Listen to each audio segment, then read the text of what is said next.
somebody said something about substance abuse and they were thinking about quitting drinking and they were asking how much is too much, blah, blah, blah. I just want to say real quick. If you're wondering if you're a hard partier or an alcoholic, and I've said this before, the way to know the difference is if you're suffering. That's it. If you're drinking all the time and you're loving life, then you're fucking doing it right. Go for it. But if it's causing you pain, then that's where it matters. Okay.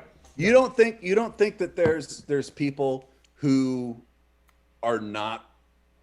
You think you don't think there's people who are like not aware that they're suffering? I don't know. What do you mean not aware that they're suffering? Like you think that it's just interesting. I've never heard it put that way, kind of thing. Yeah. Well, it's true. Yeah, that's cool. Yeah. Because that's the other thing. If you're not suffering, you're never going to quit. You know what I mean? Mm-hmm. Like, why would you? Also, if you're fucking getting Hammertown all the time and it's working, and you're like you're not feeling pain, go for it. Right. But wait, people are saying, I get what you're saying, Trevor. A lot of people are with you. Good point, Trevor.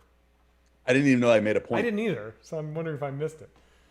All right. Well, I always worry about drinking because I drink more than the doctor says you should. But I'm obsessed with units, like alcohol units, where it's like if you have like a tequila, that's like 3 alcohol units, and they say you're not supposed to have 14 alcohol units in a week. Who could do that? I destroy that, So that's why I always. But also I'm a hypochondriac, so I'm always getting like my liver sonogrammed. I always get like all my blood work. I go to the doctor all the time because I'm terrified. But it's like alcohol's never. It isn't impacting my life in a bad way. Like I only drink on 2 or 3 days a week. Mm-hmm. And but when I do drink, I drink. I don't think about how much I drink. And then the next day I'm like, oh my God, was that really like 15 alcohol units last night? Kind of thing like that. And so my doctor has kind of been like, you're fine, kind of thing. Dude, but, as long as like, if you feel okay and it's not fucking you up and like your wife is cool with it and you're not like falling short on your relationships with people or your professional obligations, or it's not like putting a barrier between you and the people in your life, like what's the problem? Go for it, man. Right. It's awesome. Interesting. Will you talk to my wife? Yeah, dude. Somebody says, Zach, how do you make sober friends? That was a hard one. Like, it wasn't hard to do. It was actually super easy. But I do remember thinking, because like, for this isn't in our 20s. Like, we would go out. I didn't want to hang out with people that didn't get fucked up like I got fucked up. If you didn't drink, like, sorry, we weren't gonna really have that much in common. You know what I mean? Like. Mm-hmm. On a like hang level, like I wanted to be around the people that were going real hard. That's where I felt I would just always gravitate towards the drunkest corner of the room. In retrospect, that kind of sucked for me. Like I didn't get to like make relationships with a lot of like interesting people. I was kind of hamstring because I could really only relate to people who were like level 10 drunk like I was. Like that's something that I didn't even realize I'd like kind of like glitched in myself until like a couple of years out of it. But you like you always like you always like worked hard, like do you think that alcohol actually like affected your work? I feel like no, because I feel like you were fine. No, I don't think it fucked up my work, my professional game, but I'm talking more about like relationships that I never made. Right. Is what I'm kind of talking about. Zach, have you ever talked about your lowest point with drinking? What was the day you decided to be sober? Well, I have talked about it. Good question. What's that? It's a good question. So, how it happened was the last year of drinking was one of those things where I was just on a bender a lot. I was drinking every night, but like for me, a night off meant I just had like 3 glasses of wine. That was a night off. You're drinking every night? Yeah. I would take a day off maybe once a month. I would take a day off, something like that.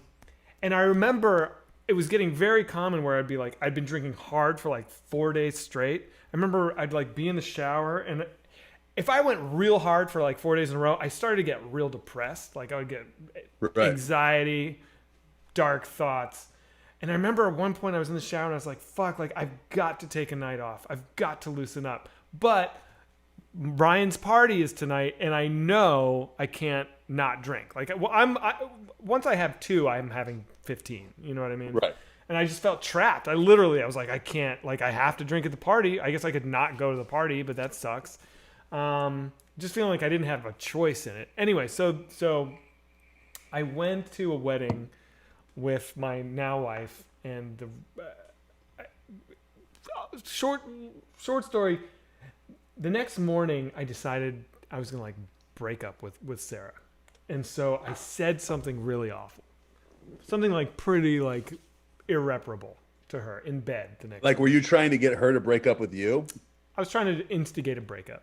Yeah. I said something like pretty gnarly, and she started to cry, and I went into that like guy mode of like pull out, like bail, backpedal, fix it. I didn't mean it. I didn't mean it. Yeah. And I started my mouth just started going. It was like, you know what? No, I didn't mean it. And then I said, you know what I think it is? I think I'm really angry at you because I'm committing suicide in slow motion and nobody seems to care. I was like, holy shit. Yeah.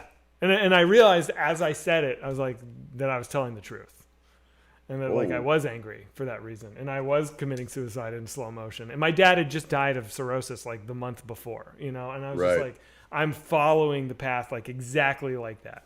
And I was just like, as soon as I said it, I was like, you can't unring that bell. Like, that toothpaste is out of the tube.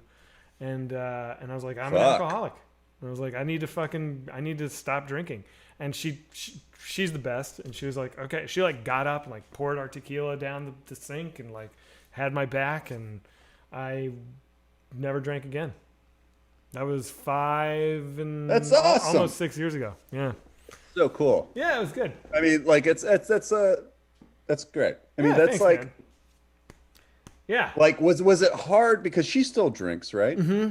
She's normal though, so she'll have like 2 glasses of wine and be like, I'm done. To me, that's like doing magic. I don't know how anyone could do that. Yeah. Yeah. Yeah. There it is. You know what? We just Deepboyz. fucking did Deepboyz. We did Deepboyz. Yeah, it just came out. Yeah. We thought we weren't. God damn it. We can't miss. We have to be able to fucking miss at some point. It's getting weird because the pressure builds every time that we don't miss. It just gets bigger and bigger and bigger. All right, dudes. This was good. It was good ending. This was a good show. All right. We're the greatest show on the network. Everyone knows it. It's not even fair. It's shooting fish in a barrel at this point. Like, you know. Hi guys, it's Aaron. Donated $33.33. He says thanks for another great show. See you at the after party. Thank you. Poke Poop donated $50. He says, would you guys ever go on Cum Town? Of course we would. Yes. I have gotten into